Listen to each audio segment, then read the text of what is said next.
Bueno, pues nada, a ver. Antes de empezar, dos cosas.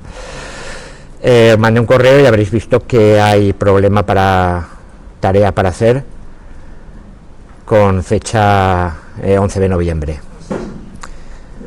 Entonces, esa tarea o bien la subís o bien me la entregáis en mano. El 11 de noviembre es dentro de 2 viernes. Entonces, o bien me la entregáis en mano sin otros problemas aquí en papel, o lo subís al aula virtual, pero si lo hacéis, lo digo sobre todo por los que estén oyendo en la clase en diferido, escaneada, o sea, o bien hecha con procesador de texto, que es muy laborioso, o bien escaneada, pero escaneada no con foto de móvil, que eso es incorregible. Luego no hay forma de que se vea nada. O sea, en papel sobre fondo blanco con cosa oscura y escaneado, que se vea bien, y con letra clara, ¿eh? Luego, también tenía que preguntaros sobre pues que hay muy poca gente ahora, sobre el parcial. Había pensado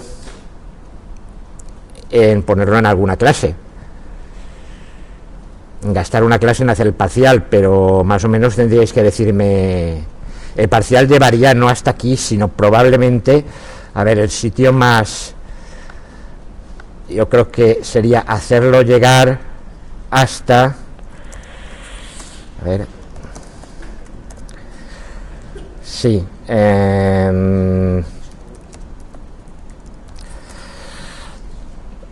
vamos a ver. Bueno, de hecho es que casi lo vemos mejor aquí. Yo había pensado hacerlo llegar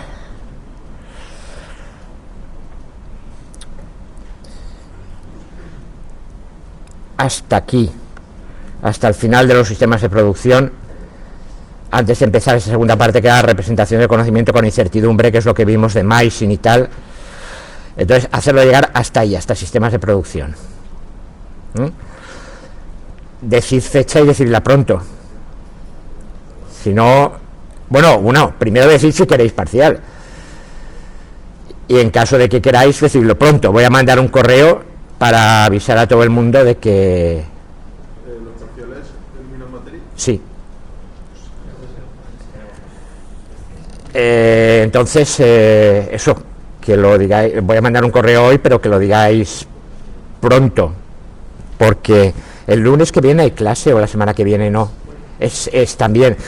Pues entonces sería cuestión de decirlo cuanto antes.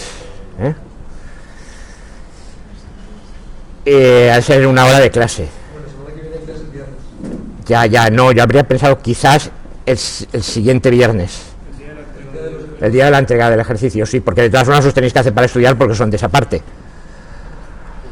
Entonces había pensado en principio, y si no, ahora mandaré un correo, y si no, ponerlo el día 14. Quien apruebe ese parcial, quiere decir apruebe 5 o más, irá al final únicamente con la segunda parte, o sea, con lo que quede desde ese punto hasta el final del temario, obviamente.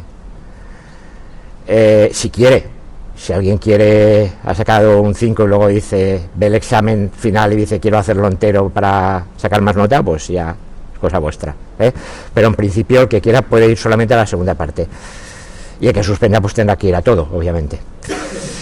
Vale, pues en principio eso es.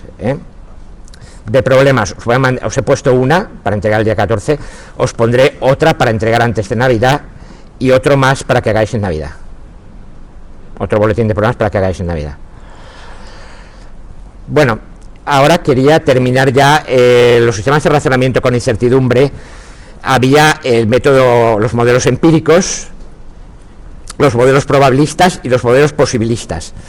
Hoy vamos a empezar a ver modelos probabilistas, pero antes de eso terminar con un ejemplo de razonamiento por el método empírico, es decir, el método del sistema de hechos y reglas de Meissen. Vale, problema típico que salió en un examen, por ejemplo, y que os lo he dejado ahí colgado en el aula virtual. Pues eso, habéis acabado la carrera, os planteáis comprar un coche que os dure un tiempo, pero será el mejor coche para vosotros dentro de unos años. Bien, antes que la marca y modelo hay que elegir el tipo. Vamos a asumir 3 posibilidades: un utilitario, un deportivo o un monovolumen. La elección viene condicionada por 3 factores. ¿Cuál será vuestra situación personal en pocos años? ¿Solo, en pareja o en familia con hijos? ¿Cuál será vuestro nivel de ingresos? ¿Bajo, medio, alto? ¿Os gusta conducir? Como en el anuncio. Vale. Pues os dais cuenta entonces de que ahora dentro de unos años diréis, pues tenía razón Juan, la asignatura que ya no era tan estúpida y tal. A ver si con esto de los sistemas de hechos y reglas podemos sacar algo en claro. Escribís las siguientes reglas que parecen razonables. Regla 1. Si situación familiar es sola y te gusta conducir, entonces compras un deportivo con CF de 0,6. Regla 2. Si el nivel de ingresos es alto y te gusta conducir, entonces compra un deportivo con CF de 0,8. Regla 3. Si la situación familiar es solo y el nivel de ingresos es bajo, entonces cómprate un utilitario con CF de 0,7. Si regla 4, si la situación familiar es en pareja y te gusta conducir, entonces compra un utilitario con menos 0,3. Recordad que el CF siempre iba entre menos 1 y 1. Siendo 0, no sabemos nada de que la conclusión se pueda deducir de estas premisas. Cuando más negativo es, más seguros estamos de que no se puede deducir, o que se podría deducir la negación. Recordad que en Basic no había negaciones explícitas que se hacían con los CFs negativos. ¿Vale? Se pone a conclusión positiva y se usan CFs negativos. Regla 5. Si la situación familiar es familia con hijos y el nivel de ingresos es medio, entonces comprar un monovolumen con CF de 0,8. R6. Si la situación familiar es en familia y el nivel de ingresos es bajo, entonces comprar un monovolumen con 0,3. Y si la situación familiar es solo y el nivel de ingresos es alto, comprar un monovolumen con menos 0,7. Nótese el signo negativo de los TFs en las reglas 4 y 7. En esta situación, cierta persona evalúa con los siguientes grados de creencia su situación futura. Estar solo, 0,2. En pareja, 0,5 y con familia, 0,3. Tener ingresos bajos, 0,3. Tener ingresos medios, 0,6. Y tener ingresos altos, 0,1, porque ha decidido que pretende quedarse en España, ¿no? ¿Le gusta conducir? Pues bastante, le gusta bastante. Digamos que le pondría un 0,7 al sí y un 0,3 al no. Vale, con todos estos datos, evaluar según el método usado por Meissen el factor de certitud para los hechos de que compre un coche deportivo, compre un utilitario y compre un familiar, y decir, por tanto, qué le recomendaríais. Y esto es muy parecido al de la carrera de los 3 caballos, aquellos de flecha, rayo y bala y tal, en que hay que evaluar el CF de cada una de las cosas y entonces decidir qué es lo más apropiado, ¿no? Bueno, pues entonces,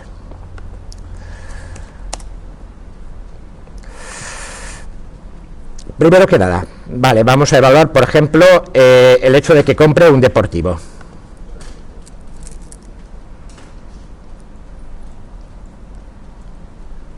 Vale. ¿Qué reglas afectan a la compra de un deportivo? Aquellas que lo tengan como conclusión. Es decir, la 1, la 2 y ninguna más. Vale, entonces, regla 1. ¿Qué premisas tiene? A ver, la regla 1 tiene las premisas: situación familiar y te gusta conducir. ¿Vale? Entonces, situación familiar y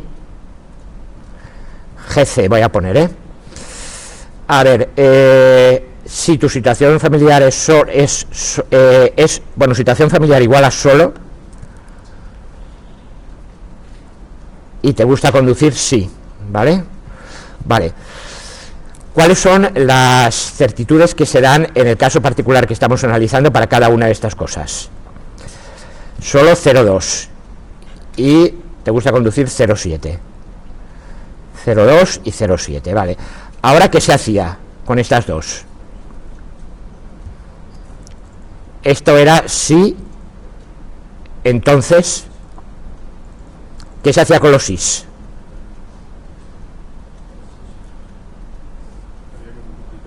No. Había que tomar el mínimo de los dos cuando estaban como premisas en una misma regla. Recordad siempre aquello de que una cadena es tan fuerte como el más débil de los eslabones. Si la conclusión se deduce si tal cosa y tal cosa y tal otra, se deducirá con una certeza que equivale a la más incierta de todas ellas. ¿vale? Entonces el mínimo de esto es 0,2. ¿Y ahora qué se hace? Se multiplica por ¿qué? Por el CF de la regla 1, que da 0,6. Y esto da una certitud, el mínimo da 0,2 y esto 0,6, ¿vale? Esto da 0,12. Luego la regla da una certitud de 0,12 para comprarse un deportivo, la regla 1. Pero ¿qué ocurre ahora? Que no es la única regla que se refiere o tiene como conclusión comprarse un deportivo. Hay otra que es la regla 2. La regla 2 dice sí. A ver, nivel de ingresos alto y te gusta conducir. Ingresos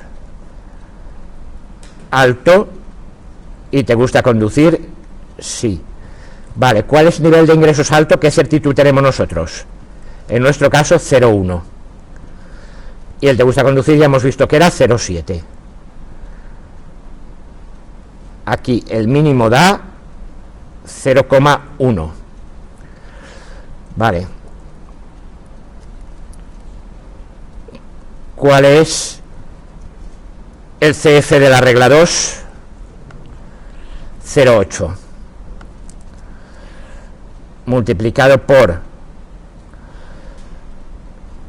0,8, esto da 0,01.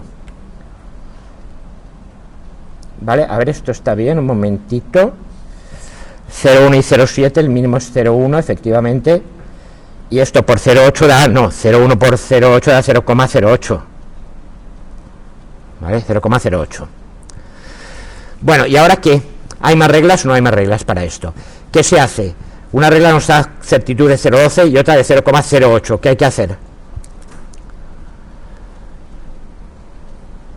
Combinar las certitudes según la fórmula dada por las tres fórmulas dadas por Maising. En este caso aplicamos la de ambos positivos. Entonces, CF12 es igual a CF1 más CF2 menos el producto. CF1 por CF2, ¿vale? 0,12 más 0,08 menos 0,12 por 0,08. Bueno, pues esta operación la hacéis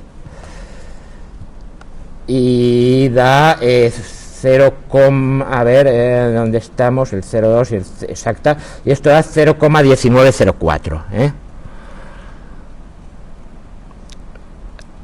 Recordad siempre que tiene que salir un poquito menor. Cuando son estos positivos, evidentemente la confianza se refuerza, por tanto tiene que ser mayor que cualquiera de los dos, pero menor que la suma.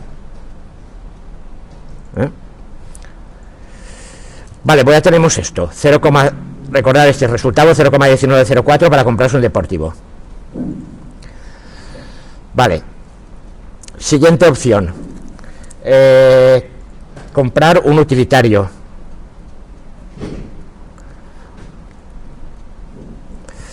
¿Qué reglas afectan?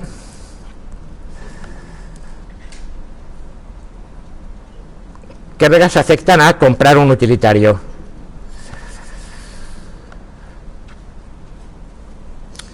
Las reglas 3 y 4.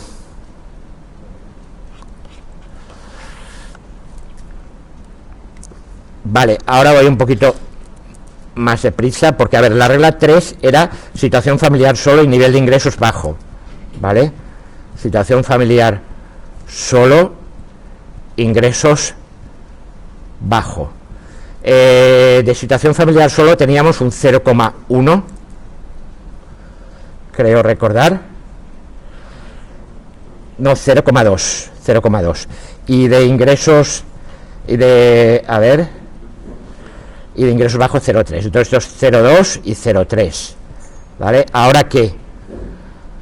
Mínimo 0,2 y ahora 0,2, y ahora esto se multiplica por el CF de la regla. El CF de la regla es de 0,7, y 0,7 por 0,2 es 0,014. A ver, ¿dónde estamos? Que lo vea. No, 0,14, perdón. A ver, un momento.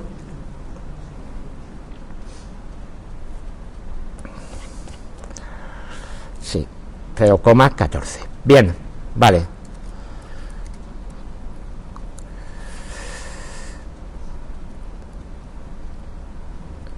¿Qué otra regla hay aquí? La 4, ¿no? R4. Situación familiar. La R4 es situación familiar en pareja y te gusta conducir. Vale, situación familiar en pareja y te gusta conducir, sí. Entonces aquí vamos a ver la situación familiar. Teníamos para 0,5 y aquí un 0,7. El mínimo es 0,5, ¿vale? Y la regla 4 tiene un CF de menos 0,3, ¿vale? Con lo cual esto queda menos 0,15.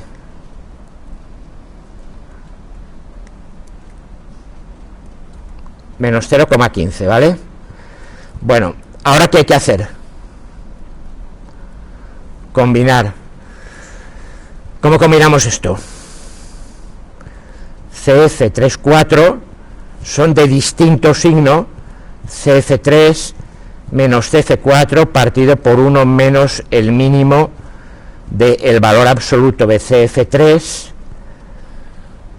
y el valor absoluto de CF4. Perdón, aquí es un más. Aquí es un más, ¿eh? O sea, cada una va con su signo.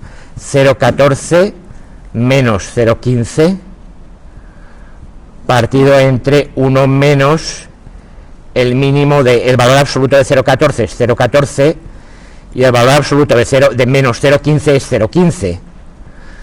Con lo cual esto es igual a menos 0,01 partido 1 menos 0,14, lo cual da menos 0,0116. 0,116.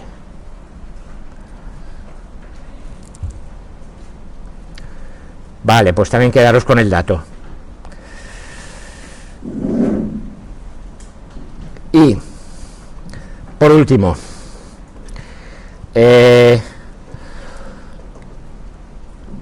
la compra de un monovolumen tiene 3 reglas, no 2.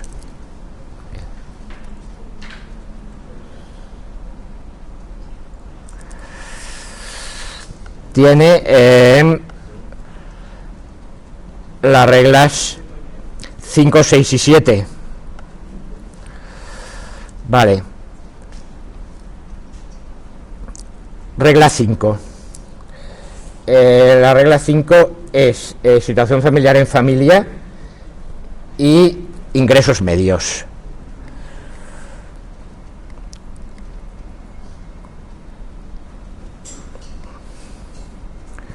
Situación familiar en familia era 0,3 e ingresos medios 0,6.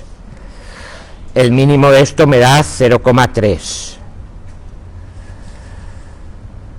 Multiplicado por la certitud de la regla, que era 0,3 también, ¿no? A ver, la regla esta. No, 0,8, perdón, ¿no? Sí, la regla 5 era 0,8, ¿eh? Entonces 0,3 por 0,8, esto da 0,24, por una parte. Por otra parte, regla 6. La regla 6 era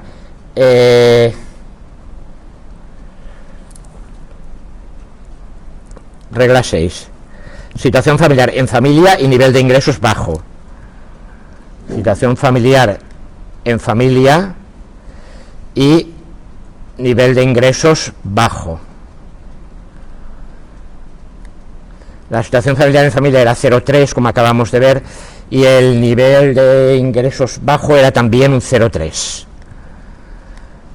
Aquí el mínimo es 0,3 multiplicado por la certitud de la regla, que era de 0,3 también. Esto me da 0,09. ¿Era 0,3 para la regla esta? Sí, pues 0,09, ¿vale? Y por último, la regla 7, que era situación familiar solo y ingresos altos. Situación familiar solo era 0,2, ingresos altos 0,1, aquí el mínimo es 0,1, multiplicado por la certitud de esta regla, que era de negativa, era de menos 0,7, ¿no? ¿Vale? Entonces me da menos 0,07.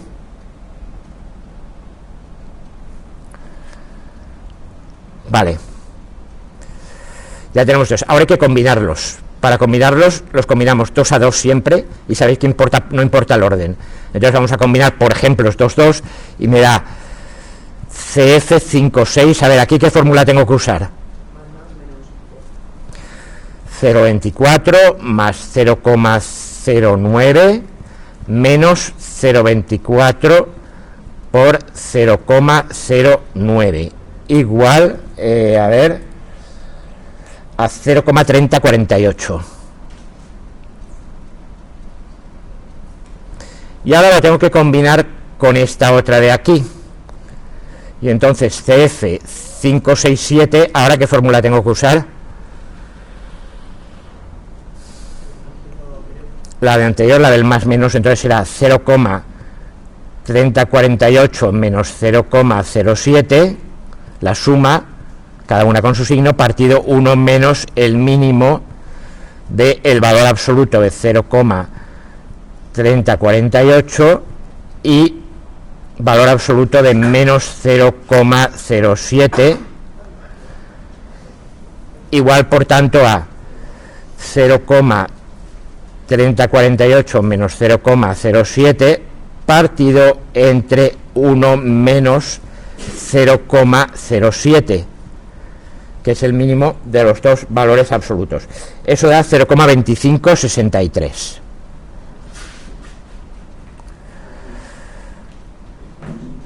¿Vale? Bueno, entonces que el prueba está terminado.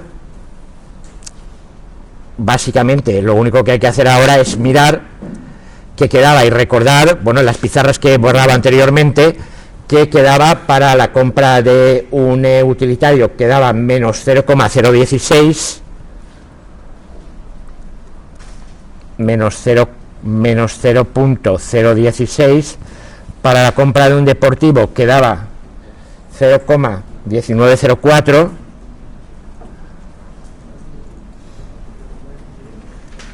y para este de aquí queda 0,2563, ¿vale? Luego la recomendación, con reglas que parecen razonables, sale comprar un monovolumen, ¿vale? Bueno, pues ya lo recordaréis dentro de 25 años cuando os veáis con monovolumen, porque cuando yo era pequeñito toda la familia se metía en un 600, pero ahora llevar un niño significa el desembarco de Normandía. Y pues eso. Bueno, pues ya se ha acabado el tema de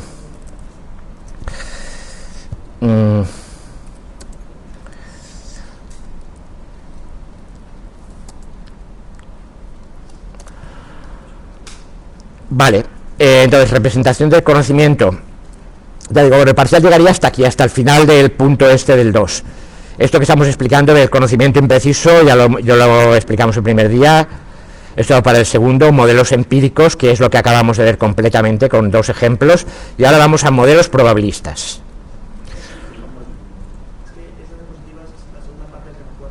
Sí. Ay, es verdad. Que le he corregido 2 o 3 errorcitos y luego me he olvidado de subirlo. Y también me había olvidado de subir una clase en vídeo y tal, pero nadie había dicho nada. Vale, esta os la subo dentro de un rato. Vale, esto ya estaba. Y ahora, modelos probabilistas, probabilidad. Bien, ¿qué le pasaba a Mycin? Bueno, pues que funcionaba más o menos, aunque nadie sabía muy bien por qué.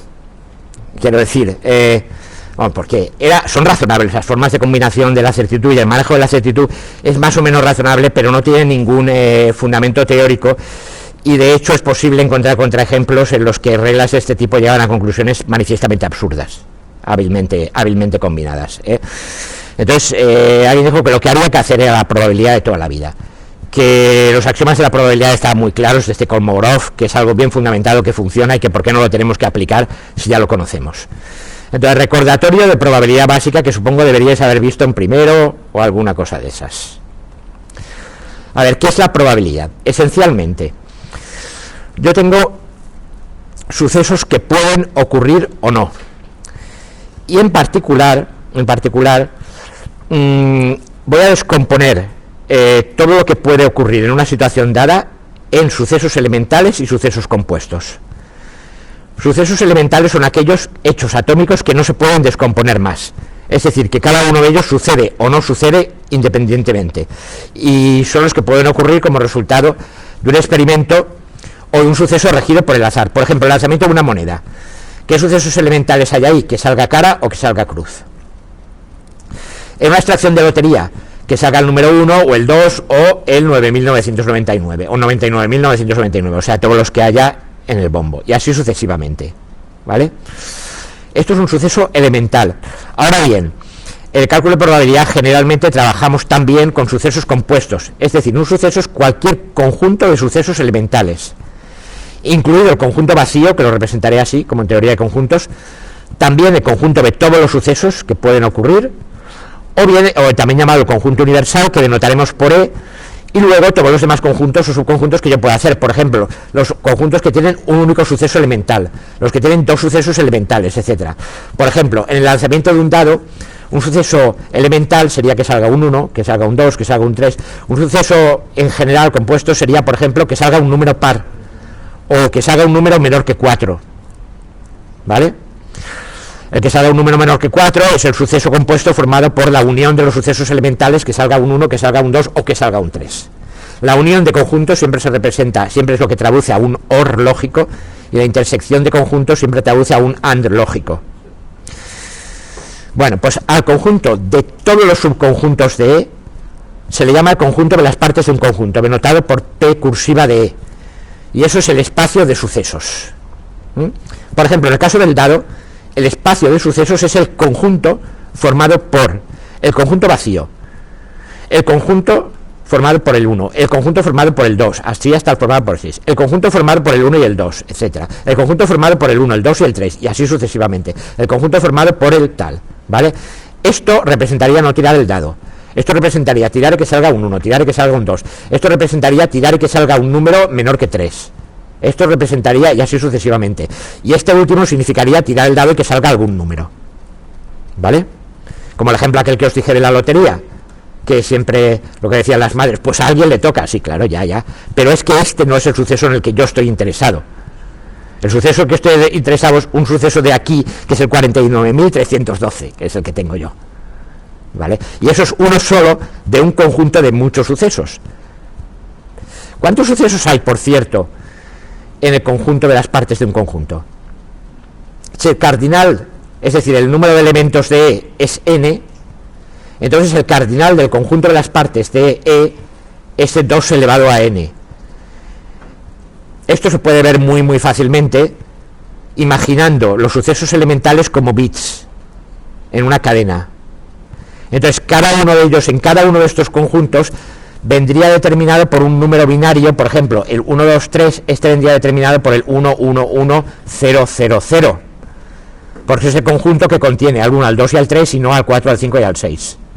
El conjunto que salga un número par sería determinado por este número binario y así sucesivamente, de modo que hay una correspondencia biyectiva entre el conjunto de las partes de un conjunto y el conjunto de los números binarios entre 0 y 2 elevado a n menos 1.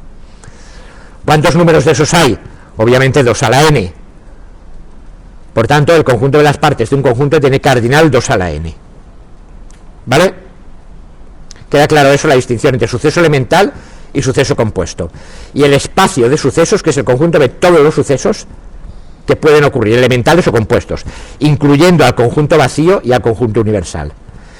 El cardinal de PDE es 2 elevado a n, es decir, puede haber 2 elevado a n elecciones de subconjuntos en un conjunto de n elementos. ¿Un suceso puede ser que salga un 1 o que salga un 5? Claro, efectivamente, tú puedes poner el suceso que te dé la gana. Puedes dar una condición para definirlo o puedes definirlo por enumeración, es decir, expresamente indicando que salga esto o aquello. Bien, dado un conjunto de sucesos elementales, E se llama medida de probabilidad a una aplicación del conjunto de los sucesos, es decir, del conjunto de las partes de E en R. Lo cual quiere decir, voy a coger cada suceso que pueda ocurrir, elemental o compuesto, y le voy a asignar un número real. A ese número real lo llamaré la medida de probabilidad del suceso. Para que sea una probabilidad correcta y se pueda manejar bien, los axiomas de Kolmogorov son estos tres. Primero, la probabilidad de E sub I es mayor o igual que 0 para cualquier suceso.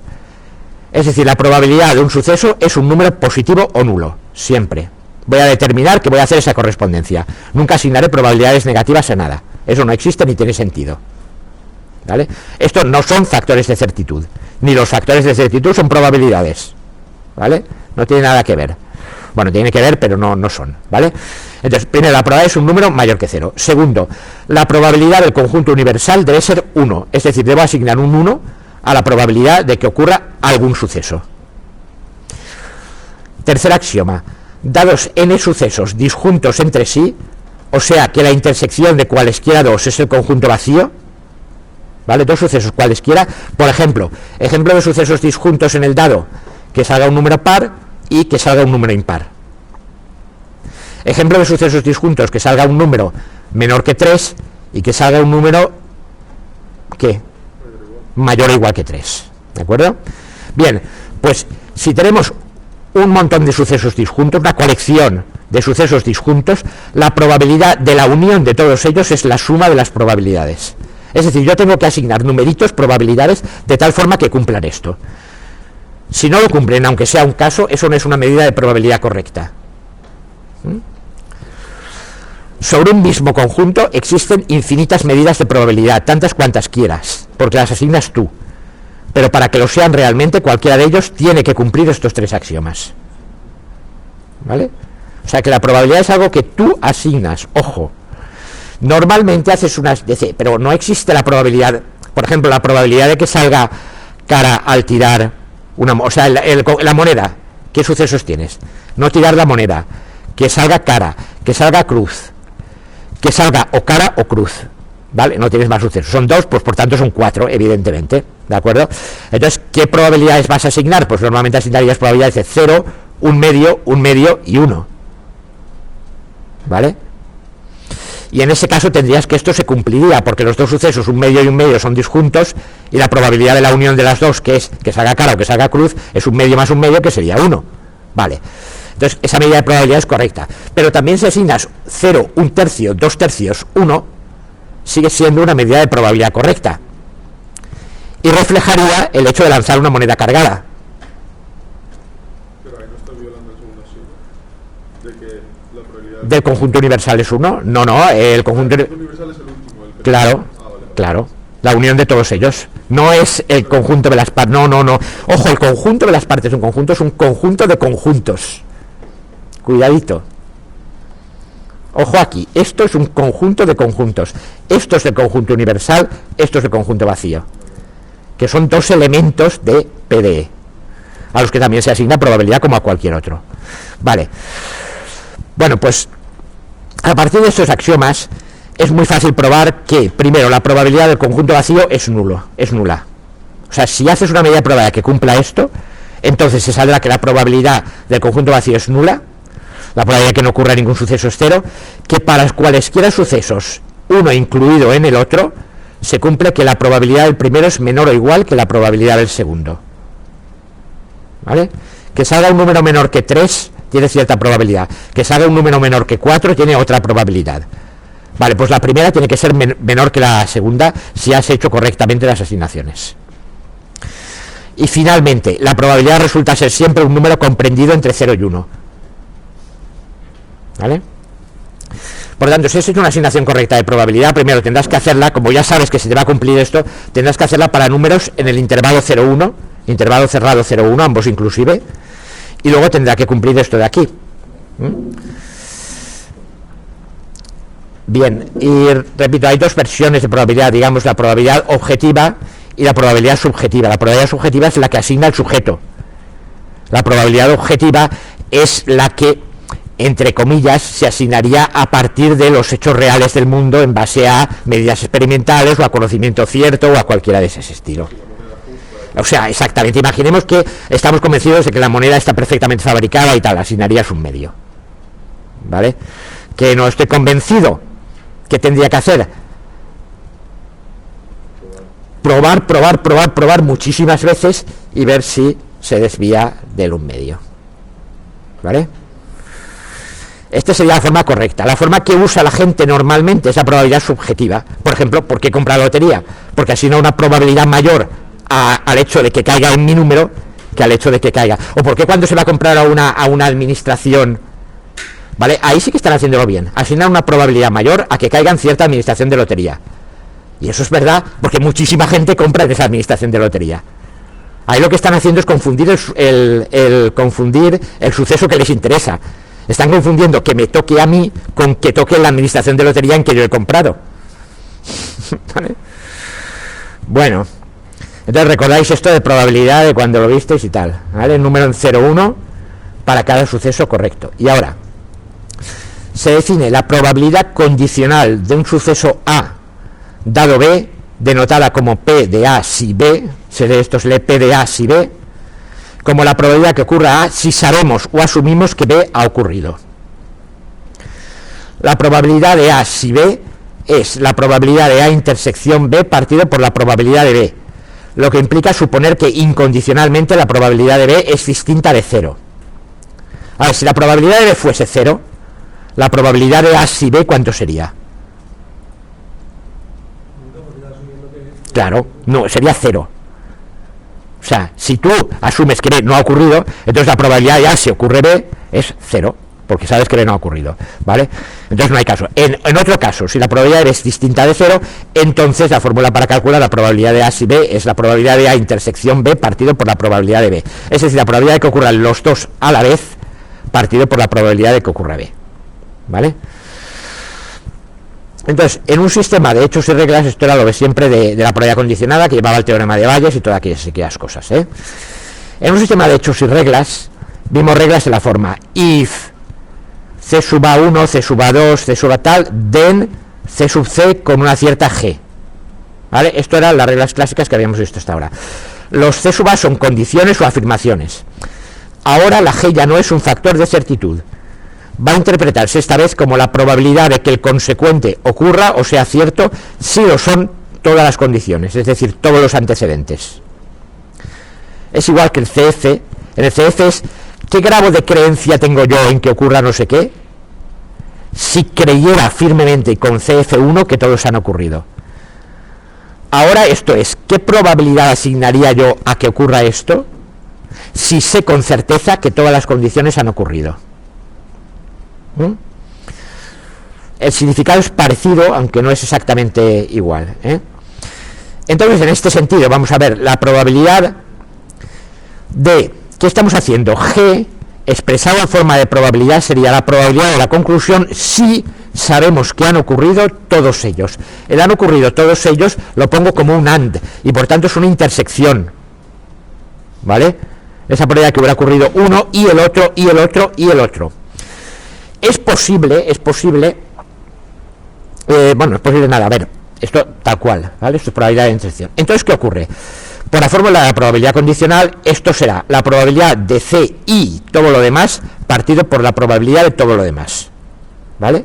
Entonces, resumiendo, la probabilidad de que ocurra una conclusión si han ocurrido todos los antecedentes es la probabilidad de que se dé la condición y todos los antecedentes simultáneamente, la conclusión y todos los antecedentes simultáneamente partido por la probabilidad de los antecedentes. Vale. A partir de aquí, esto es directamente, si hemos interpretado G en ese sentido, entonces esto sale de las leyes de la probabilidad y está perfectamente fundamentado. No, G lo, vamos a ver, G lo tienes que asignar tú, preguntando a un experto, igual que hacías antes, o bien tienes que hacer el experimento de probar casos en que ocurran todos los antecedentes y ver en cuántos casos ocurre el consecuente y en cuántos no. Claro, sí, efectivamente. Igual que la probabilidad se puede asignar subjetiva y objetivamente. En la mayoría de los sistemas hechos en reglas complejos, esta probabilidad se asigna subjetivamente preguntando a expertos.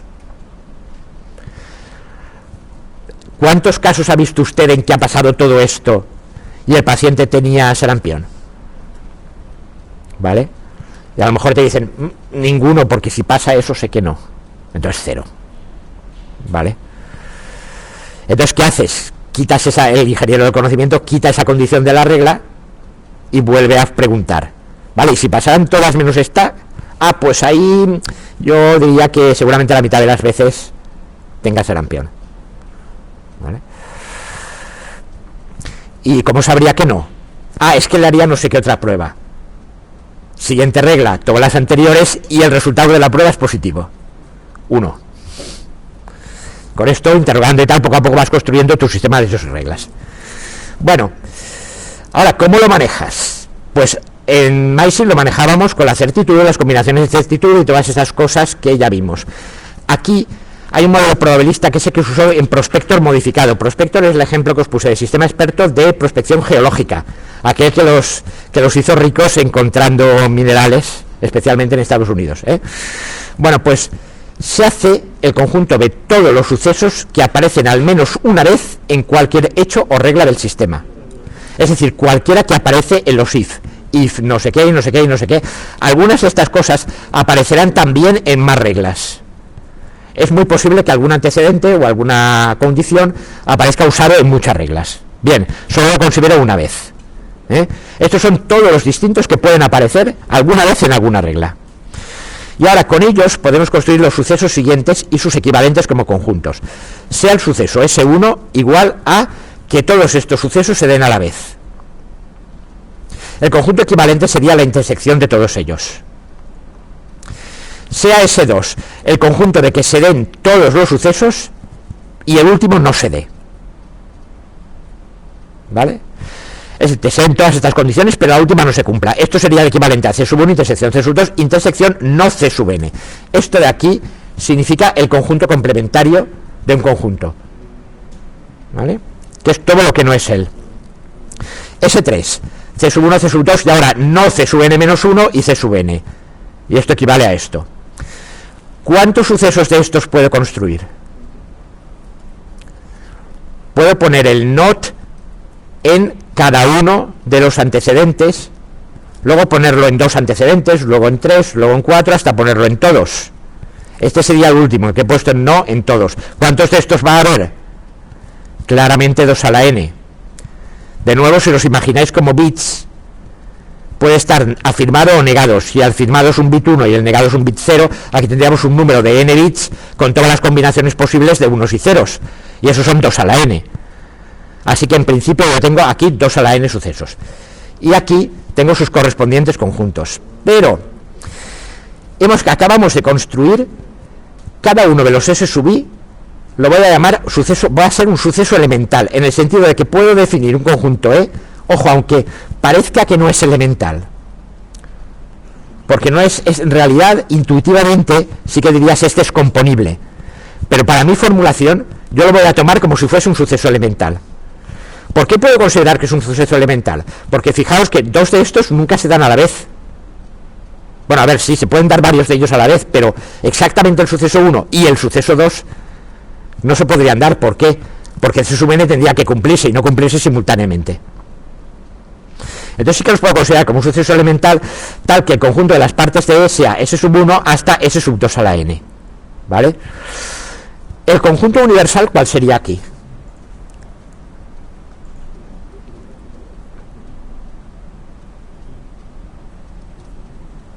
¿En cuál se dan todos? En S1. ¿En cuál no se da ninguno? Luego esto sería conjunto vacío. ¿Vale? Entonces, al final, fijaros en una cosa. La intersección de S sub i y S sub j es el conjunto vacío y la unión de todos los S sub i es E. Esto es por ser mutuamente excluyentes. ¿Vale? Ojo que para hacer la intersección no miro los sucesos en que están formados y tal, o las cosas que he juntado. Miro a ver, la intersección aquí es el sentido lógico, es decir, que se dé una cosa y la otra a la vez. Como S1 y S2 no se pueden dar a la vez, porque eso significaría que Cn y Cn se dan a la vez, entonces sí son excluyentes. ¿Vale? Y ahora la unión de todos ellos sí que es el conjunto universal, evidentemente. Por ser exhaustivos. Entonces, ¿qué ocurre? Aparte otra cosa, cualquier C sub k se podría escribir como la unión para todos los conjuntos en los que C sub k es true de los S sub i. Por ejemplo, C sub 1, ¿qué sería? La unión de todos aquellos en los que apareciera C sub 1 afirmado. ¿Vale? La unión, no la intersección. ¿Qué ocurre si uno C sub p con no C sub p? Esto me da el conjunto universal. ¿Vale? Entonces digamos que como si dijéramos se va. Y a C sub k al final, ¿qué te queda? La unión de todos los i's tales que o sea, todos los S sub i que tienen a C sub k afirmada. Si queréis, los S sub i en los que C sub k está afirmada. ¿Vale? Y ahora, como cada uno de ellos da disjunto con los demás, aplicando el segundo axioma de la probabilidad de C sub k deberá ser la suma de las probabilidades de los S sub i. Es decir, que la probabilidad de uno de los C sub k en que yo estoy interesado, fijaros que ahora estoy interesado en unos sucesos que no son los sucesos elementales de mi conjunto. He construido un extraño espacio de sucesos elementales mediante intersecciones de cosas, intersecciones y negaciones, ¿vale? Pero los sucesos en los que yo de verdad estoy interesado son estos de aquí. Y estos de aquí los puedo extraer mediante unión de estos y puedo calcular su probabilidad mediante suma de estas cosas. De modo que la probabilidad de algo en lo que estoy interesado será la suma de las probabilidades de todos los sucesos en los que esa cosa está afirmada. Análogamente, si afirmamos varios sucesos simultáneamente, C sub 1 intersección C sub k p, ¿vale? Esto será la unión de todos aquellos en los que todos están simultáneamente afirmados. Por lo cual, como resulta que S sub i es la intersección de cualesquiera de los sucesos elementales, ese conjunto vacío, entonces esta probabilidad de esta intersección será esta probabilidad de aquí. Es decir, la suma de las probabilidades de los sucesos en los que todos aparezcan afirmados, lo cual nos sirve para escribir las probabilidades sobre, por cierto, esto de aquí va a servir para escribir probabilidades de los hechos, y esto de aquí para escribir probabilidades de las reglas. A ver, voy a hacer el ejemplo porque si no, no se verá. Vamos a intentar establecer una distribución de probabilidad que asigne un valor de probabilidad a cada uno de los sucesos S sub i, de los construidos artificialmente, con los cuales yo extraeré luego la probabilidad de los que me interesan. Ojo, estos son los construidos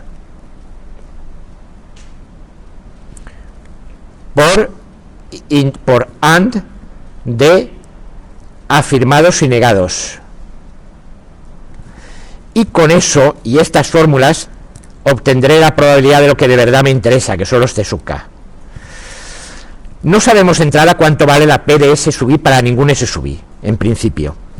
Sin embargo, sabemos las probabilidades de los C sub k que los constituyen, porque o bien son hechos dados antes de comenzar. ¿Esto qué eran? Esto eran premisas de las reglas. Si el paciente tiene no sé qué y tal, Entonces tú con un paciente determinado le has hecho las pruebas y sabes de verdad qué probabilidad hay de cada una de esas cosas. Esa probabilidad normalmente, si es el resultado de una prueba diagnóstica, será 0 o 1, o si es el resultado de otra cosa más incierta, pues puede ser algo de 0,5 o lo que sea. Pero tú has asignado esas probabilidades. O bien en forma de hechos plausibles con una probabilidad estimada, o sea, o lo sabes porque has hecho la prueba y es 1, o bien tienes hechos plausibles con una probabilidad estimada. O bien son consecuentes de reglas cuyo valor G se nos da, por tanto podremos aplicar la fórmula de la probabilidad condicional. Es decir, ¿cómo calcularía yo la probabilidad de un C sub K que me aparezca en la conclusión de una regla? Pues simplemente mediante la fórmula de la probabilidad condicional, esta de aquí, entonces a partir de aquí puedo calcular la de aquí. ¿Vale? Bien. Esto nos da la posibilidad de escribir un sistema de ecuaciones lineales en las incógnitas P sub i, que son las probabilidades de los S sub i, que una vez resuelto permite hallar la probabilidad de cualquier C sub K por cálculo directo. Es decir, por suma de las P sub i de los S sub i en que está afirmada. Es decir, cuando yo quiero una probabilidad de aquí, cuando ya tengo las probabilidades de las S sub i, simplemente las sumo y me da la probabilidad de lo que yo quería. ¿Vale? Entonces, este sistema contiene, primero, ecuaciones generales. Esta de aquí. ¿De dónde sale esta ecuación? Si tenemos una medida de probabilidad sobre un espacio de probabilidad con 2 a la n elementos, la suma de las probabilidades asignadas a todos y cada uno de ellos tiene que ser 1. ¿Vale? Eso era la conclusión, la primera conclusión de los axiomas de la probabilidad. ¿Por qué? Porque la unión de todos los S sub i es el conjunto universal y luego también la probabilidad P sub i de cada uno es mayor o igual que 0. Esto es por axioma. ¿Vale? De los axiomas se deducía también que la probabilidad era un número mayor o igual que 0 siempre. Y luego menor o igual... Bueno, esto era el segundo axioma, directamente. No puedes asignar probabilidades menores que 0. Tampoco mayores que 1. O sea que también te serviría. Segunda, ecuaciones derivadas de los hechos. ¿Cuántas ecuaciones son? Dependen del conocimiento inicial sobre hechos. O sea, yo, algunos P sub i, ¿vale? P sub K es la suma de las probabilidades de todos los is tales que C sub i es C sub K es true. Para cada hecho conocido C sub K. No todos los hechos que aparecen son conocidos. Para los que lo sean, yo puedo plantear estas ecuaciones. Para los que no, no. ¿Vale? Y luego ecuaciones derivadas de las reglas, que habrá una ecuación para cada regla. La G, si me han dado una regla que han extraído de un experto que me da un valor para la G, yo sé que la G es esta probabilidad de aquí, por la fórmula esta. Por tanto, si el experto me ha dicho que eso tiene probabilidad G, yo hago G igual a esto partido por esto. Pero recordad que esto significa que la suma para todos los is tales que C1 y C2 y CK es igual a true de los P de S sub i, esto de aquí es esto de aquí. Lo paso a la otra parte. Perdón. No es esto de aquí. Ay, me estoy liando. Eso de aquí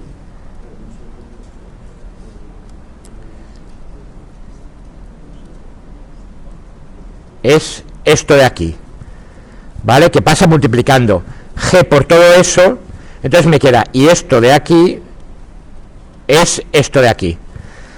Luego esta suma menos G multiplicado por el denominador es igual a 0, ¿vale? Tengo G igual a partido B. Aquí lo que tengo es esto, G igual a partido B. Entonces, ¿qué hago? G por B igual a A, o bien A menos G por B igual a 0. ¿Vale? Donde A es lo que hay arriba, B es lo que hay abajo. Esta que hay arriba es la suma de todas las is tales que el suceso este aparece como true. Y esto es la suma de todas aquellas en las que aparece. Para entendernos, esto de aquí sería la suma de todos los hechos elementales en los que todas las condiciones de la regla aparecen como true. Esto sería la suma de todos los sucesos elementales en los que todas las condiciones de la regla y también la conclusión aparecen como true. El sistema anterior, fijaros que es lineal en las incógnitas P de S sub i, O sea, son ecuaciones de la forma un número menos g, una incógnita menos g por otra incógnita igual a 0. G es un número conocido. Eso sería x menos g por y, por ejemplo. O x1 menos g por x2. Son todos sistemas de ecuaciones lineales, por tanto, en principio deberían poder resolverse. ¿O no? ¿Cómo puede ser un sistema de ecuaciones lineales? A ver, yo tenía un sistema de esta clase, ¿no? x1 menos 3x2 más x4 igual a 7, ¿vale? 2x2 menos x4 igual a 8, no sé qué, etcétera, ¿vale?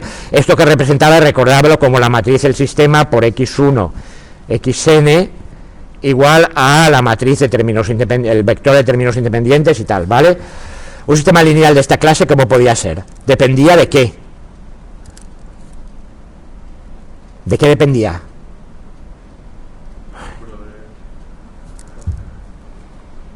Bueno, primero, dependía, claro, del número de ecuaciones y del número de incógnitas. El número de ecuaciones linealmente independientes, ¿vale? Y en caso de que fuera el mismo número de incógnitas, entonces había que ver si el determinante era 0 o no para ver si era compatible o incompatible. Entonces, el sistema podía ser incompatible. Incompatible quiere decir no tiene solución. ¿Eso qué significa? Significa que la base de conocimiento con la que tú has sacado estas ecuaciones, bien sea por las probabilidades asignadas a los hechos o bien por la formulación de las reglas, es inconsistente. Habría que rehacerla. Esto es raro que ocurra, ¿vale? Pero puede ocurrir. Podría ocurrir, por ejemplo, si los expertos han dado valoraciones de G completamente contradictorias para los mismos hechos y las mismas reglas, ¿vale?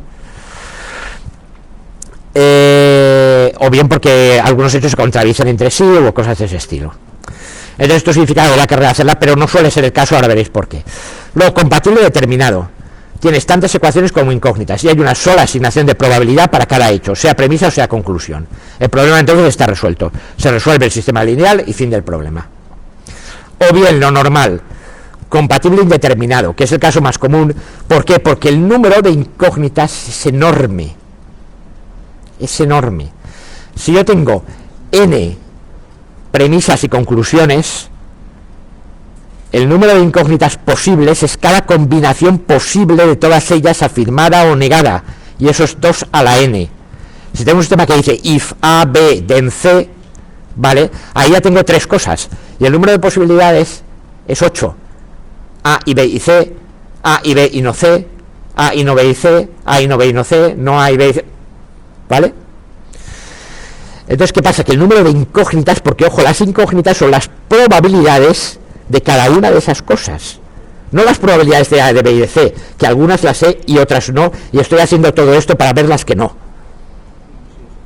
¿vale? Las incógnitas de verdad que aparecen son las probabilidades de cada combinación posible, que son un montón.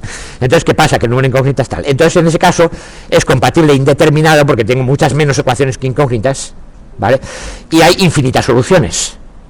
¿Qué hago? Bueno, pues un tal Konolich dio la propuesta de escoger aquel conjunto de valores de las probabilidades que maximicen la entropía, definida de esta manera. La entropía de una distribución de probabilidad dará... Bien, esto es una distribución de probabilidad, es decir, una asignación de la masa total de probabilidad de 1 a los sucesos elementales, a los 2 a la n sucesos que tengo, ¿vale? Bueno, pues la entropía de esta distribución es el sumatorio de este igual a 1 hasta 2 a la n de p sub i por el logaritmo de p sub i. En realidad habría que decir todos los tales que p sub i sea distinto de 0, ¿vale? Esta suma para todos los p sub i distintos de 0 de entre 1 y 2 a la n de p sub i por el logaritmo de p sub i. ¿Por qué me dejo fuera los ceros? No, no. La entropía es una suma de términos. Imagínate que algún p sub i es 0. ¿Qué ocurriría? Que te quedaría aquí 0. ¿Cuánto vale eso? A ver, ¿cuánto vale esto? El logaritmo de 0. ¿A qué tiende? A menos infinito. Multiplicado por 0 es una indeterminación, ¿vale? Entonces estas se toman como 0 y se ignoran. Para todas las demás, p sub i por el logaritmo de p sub i te da una medida de la entropía. Y ojo, la entropía es una medida muy, muy importante. Bueno, no sé, además tenéis que haber visto en teoría de la información o en algún momento, ¿no? ¿No? ¿Dónde deberíais haber visto esto? Pues en algún sitio teníais que haberlo visto. A ver, Lo de las contraseñas, cuando miden la entropía de... por ejemplo, efectivamente, en la generación de cadenas, ¿vale? Cuanto más se aproxime una cadena de símbolos, vamos a ver, tú tienes una serie de símbolos, entonces con esos símbolos elementales, de hecho es un buen ejemplo. Tú tienes contraseñas de 8 caracteres, ¿vale? Si tienes n símbolos, ¿cuántas contraseñas tienes? Pues montones y montones, ¿vale? La entropía de cada una de ellas es precisamente la probabilidad de que aparezca un símbolo una determinada multiplicada por la probabilidad de ella. Si pones A, ¿vale? Todos son iguales, esa tiene la mínima entropía. Aquella en la que todos son distintos tiene la máxima entropía. La entropía mide el orden de una distribución de probabilidad, ¿vale? Las que tienen mayor entropía son las que más se aproximan a la distribución uniforme, es decir, cuando todos los P sub I son iguales entre sí, e iguales a cuánto, por cierto. Si tengo 2 a la n y son todos iguales, cada uno cuánto vale.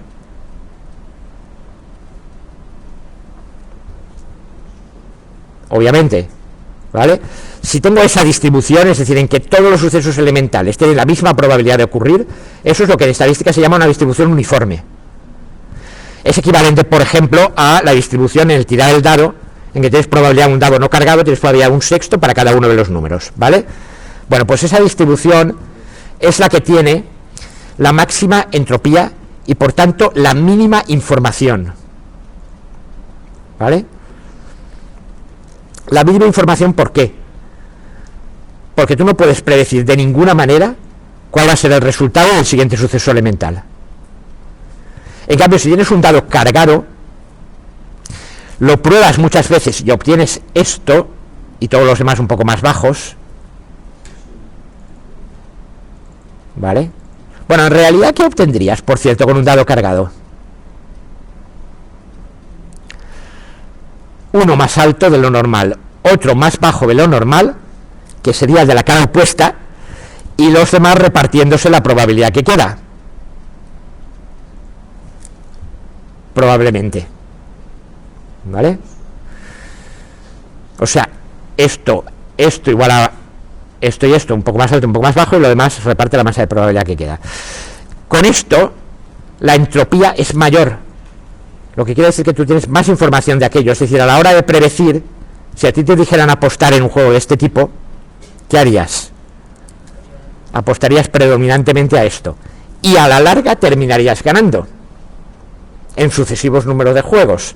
De hecho, ocurrió hace varios años que una familia una familia española que se apellidaban Pelayo cogió y fue lo que hizo fue alguien que tenía conocimientos de matemáticas y tal, lo que hacían era ir a todos los casinos durante bastante tiempo y observar las ruletas, observarlas durante mucho tiempo, y encontraban en la ligera desviación que tenía en favor de uno u otro de los números. Entonces iban ya todos ellos, todos los primos, los amigos, los no sé qué, se organizaban en grupos, iban en masa a apostar directamente por esos números, y al final pues terminaban llevándose. Entonces, bueno, los descubrieron y los echaron, pero no los pudieron procesar porque en realidad trampa no habían hecho, ¿vale? Está prohibido eso, según las reglas de los casinos no puede uno quedarse allí observando y apuntando, parece ser indefinidamente. No, nunca he entrado, pero creo que no te dejan, ¿vale? Pero en principio posible, Bueno, aparte de esta disquisición sobre la entropía, lo que nos interesa es que maximice la entropía. Bueno, hay métodos de programación lineal seguidos de métodos de optimización que pueden resolver el problema. El inconveniente grave es la explosión combinatoria por el enorme número de incógnitas. Vale, pues voy a parar 5 minutos y haremos el ejemplo de esto.